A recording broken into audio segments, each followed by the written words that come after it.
NIM 18030300058 Fakultas Ilmu Sosial dan Ilmu Politik. Sebelumnya saya mengucapkan terima kasih kepada Ibu Hildegard Disnaha selaku dosen Sosiologi Ekonomi yang telah membawakan atau mengajarkan kami tentang mata kuliah Sosiologi Ekonomi.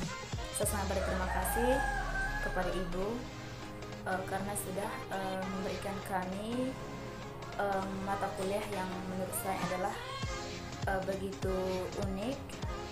Terima kasih kepada Ibu.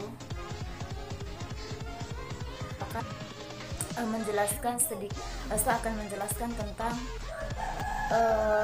apa itu sosiologi ekonomi. Nah, sebelum masuk kepada sosiologi ekonomi, pertama-tama saya akan menjelaskan dulu ilmu sosiologi itu sendiri. Nah, sosiologi itu adalah bagian dari ilmu sosial. Bagian dari ilmu sosial yang mempelajari tentang hubungan timbal balik antara individu dengan individu maupun antara individu dengan kelompok.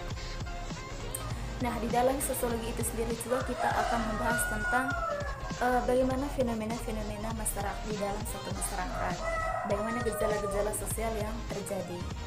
Nah, di sini inilah kegunaan ilmu sosiologi.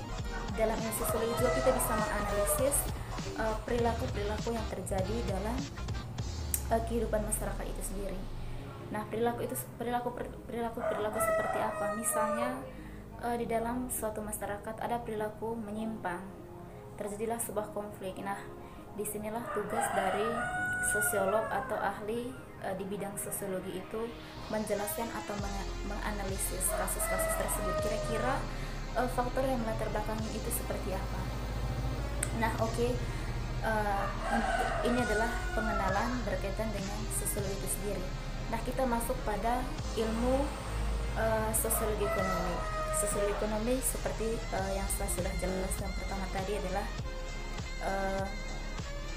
sebenarnya tidak beda jauh dari ilmu sosiologi itu sendiri, hanya sosiologi ekonomi itu adalah di mana ditinjau dari perspektif dari ilmu sosiologi, di mana sosiologi ekonomi keterkaitannya itu adalah membahas tentang fenomena-fenomena ekonomi. Nah, fenomena-fenomena ekonomi di sini itu seperti apa misalnya? Nah, di sini itu bagaimana produksi. Nah, dari produksi dikonsumsi ke masyarakat luas, didistribusi ke masyarakat sampai kepada bagaimana juga pertukaran barang dan jasa sampai dalam satu masyarakat yang pada intinya adalah bisa menyejahterakan suatu masyarakat. Yang berikutnya adalah kita akan membahas tentang sifat-sifat dari ilmu sosial. Nah, ilmu sosial mempelajari gejala-gejala alam yang berhubungan dengan perilaku masyarakat atau gejala-gejala alam.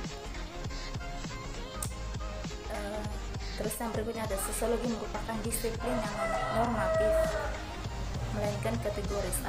Artinya bahwa ilmu sosiologi tetap memberikan petunjuk-petunjuk yang menyangkut kebijakan masyarakat dari proses kehidupan bersama, menyangkut masalah nilai kehidupan. Yang berikutnya adalah sosiologi merupakan pure science. Kita perlu tekankan adalah sosiologi itu adalah bukan applied science, karena tujuannya adalah mendapatkan pengetahuan yang ada dalam kehidupan masyarakat, bukan mempergunakan pengetahuan tersebut dalam masyarakat. Nah, di sini adalah pemahaman saya, pure science itulah ilmu murni yang dimana itu dia hanya mendalami saja atau bahkan mengetahui atau mengembangkan ilmunya secara teoritis. Nah, kalau applied itu arti kita mempergunakan ilmu atau menerapkan atau mengaplikasikannya itu dalam kehidupan masyarakat melalui ilmu murni tadi. Itu perbedaannya antara sosiologi yang merupakan pure science dan applied science.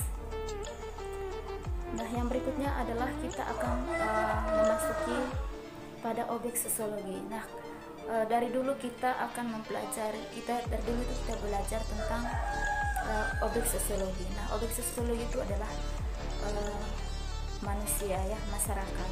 Nah, masyarakat itu terbentuk tuh karena apa? Yang pertama tuh adanya individu atau kelompok, adanya manusia ya. Saya ulangi lagi, masyarakat itu terbentuk karena adanya manusia. Nah, manusia di sini itu bisa berupa individu dan masyarakat. Nah, perbedaan individu itu adalah individu seorang diri. Nah, sedangkan kelompok itu adalah kumpulan dari individu-individu yang saling berinteraksi dan terbentuklah sebuah kelompok. Ada yang network sosial, kelompok apa segala macam. Nah, dari terbentuknya itu membentuklah sebuah masyarakat, dan yang lebih kecil atau lebih lingkupnya yang luas adalah terbentuklah sebuah bangsa atau negara ya, rakyat atau bangsa.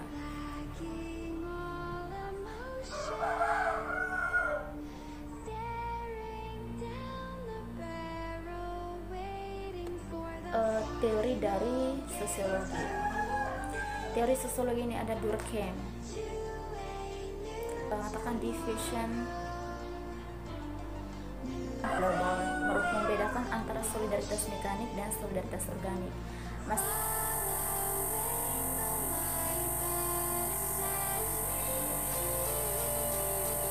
Masyarakat digitalisasi. Nah, masyarakat organis ya,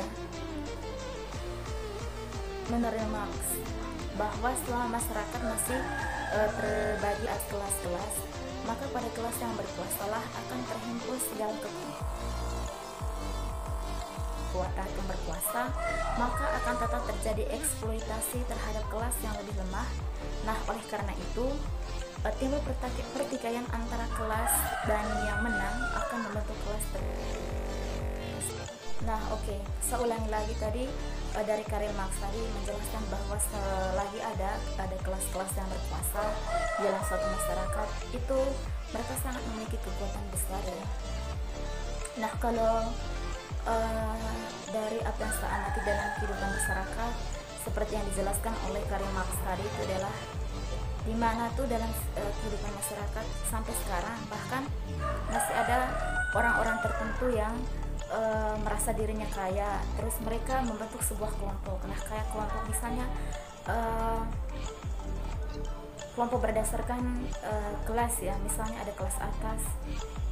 Nah, otomatis bagi individu-individu yang tidak memiliki kelasnya atau bukan tidak mempunyai kekayaan, atau mereka tuh bukan orang yang berkuasa, otomatis mereka sangat-sangat di sini mereka sangat terisolasi atau bahkan terasing dari kelompok-kelompok tersebut. Nah, di sini juga ada tentang perbandingan antara kajian ekonomi, sosiologi, dan sosiologi ekonomi. Nah, kalau ekonomi itu tadi seperti yang saya sudah jelaskan adalah mempelajari tentang bagaimana orang dan masyarakat mengadakan pilihan dengan atau tanpa uang untuk menggunakan sumber-sumber produktif yang langka dan memiliki berbagai alternatif penggunaan untuk menghasilkan bermacam-macam komoditi atau barang dan membaginya untuk konsumsi masa sekarang dan masa depan antara banyak orang dalam masyarakat.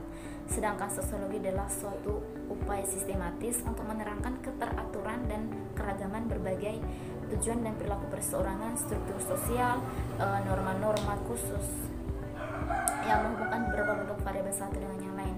Nah, sosiologi ekonomi adalah penggabungan kerangka berpikir, variabel-variabel dan model-model penjelas dari sosiologi dalam kegiatan yang menyeluruh yang meliputi produksi, distribusi, pertukaran, dan konsumsi barang dan jasa yang bersifat langka.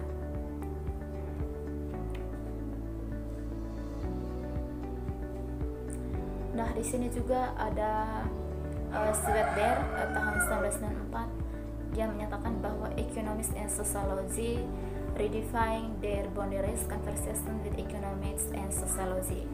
Nah, menimbulkan 3 pembagian kerja antara ekonomi dan sosiologi. Para ekonom memperluas bidang kajiannya pada topik yang secara tradisi digeluti oleh para sosiolog. Nah, para sosiolog ini adalah mereka memperluas bidang kajian pada masalah yang sama tadi seperti yang dikaji oleh ekonom. Misal masalah tersebut merupakan topik yang telah menjadi tradisi kajian ekonomi, munculnya perpaduan baru antara ekonomi dan sosiologi.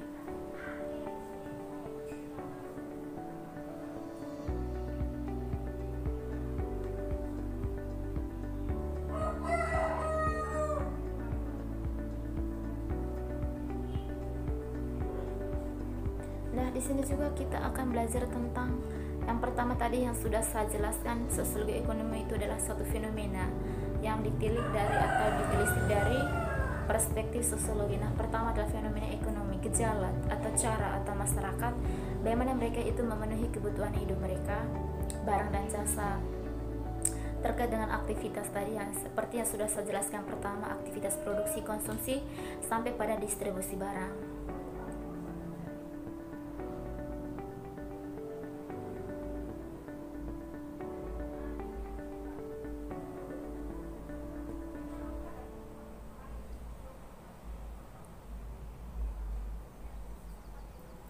Nah, di sini juga kita akan belajar bagaimana garis pemisah ekonomi dan sosiologi ekonomi.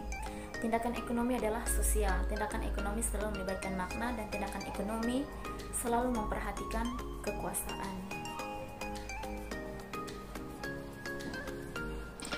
Pemikiran Swedenborg dan Granovetter merujuk pemikiran Weber. Tindakan ekonomi adalah suatu bentuk dari tindakan sosial, dan tindakan ekonomi disituasikan secara sosial, dan institusi-institusi ekonomi dikonstruksi secara sosial.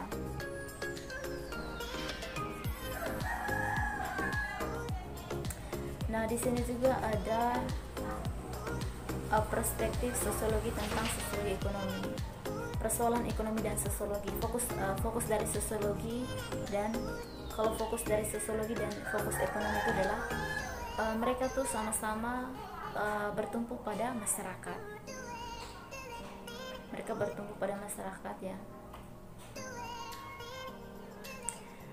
Pusat perhatian dari sosiologi ekonomi ini juga merupakan yang pertama tuh analisis sosiologis terhadap proses ekonomi. Nah, misalnya pembentukan harga antara pelaku ekonomi. Yang kedua tuh analisis hubungan dan interaksi antara ekonomi dan institusi lain dari masyarakat, misalnya hubungan antara ekonomi dan agama. Terus yang ketiga, studi tentang perubahan institusi dan parameter budaya yang menjadi konteks bagi landasan ekonomi dari masyarakat, misalnya semangat wirausaha di kalangan santri. Nah, saya ingin menjelaskan sedikit tentang poin yang nomor 1, yaitu analisis sosiologis terhadap proses ekonomi, misalnya proses pembentukan harga antara pelaku ekonomi. Nah, di sini menurut pemikiran saya, di mana dari analisis sosiologi ini, di mana seorang sosiolog mengamati keadaan masyarakat di luar sana. Misalnya pada saat ini, misalnya COVID ya, terjadi COVID misalnya. Nah, pada saat ini di mana masyarakat itu tidak memiliki uang karena apa? Karena segala komoditi, segala barang yang mereka jual tuh harganya rendah, dan banyak juga orang yang tidak mempunyai penghasilan karena ada yang di PHK dari perusahaan, atau karena di perusahaannya kan tidak bisa menggaji karyawannya, dan itu menyebabkan masyarakat tidak memiliki penghasilan tetap. Nah, di sini sosiolog melihat kira-kira misalnya di suatu pasar membentuk harga juga sangat membentuk kemampuan dari para pembeli untuk membeli barang tersebut. Nah, jika sekarang misalnya ada sedang keadaan darurat, berarti disinilah ekonom dan sosiolog saling menentukan pikiran di mana yang terbaik pada pada gejala-gejala saat ini. Misalnya pada intinya adalah saya menyimpulkan bahwa sosiologi ekonomi itu adalah ilmu ya yang mempelajari tentang fenomena-fenomena ekonomi yang produksi, distribusi, konsumsi barang, yang tujuan utamanya itu adalah untuk menyejahterakan masyarakat. Nah, antara sosiologi dan ekonomi itu tidak akan terpisahkannya. Baik, terima kasih Ibu. Mungkin sekian saja pemaparan dari saya. Saya Berta Ertin, sekian dan terima kasih.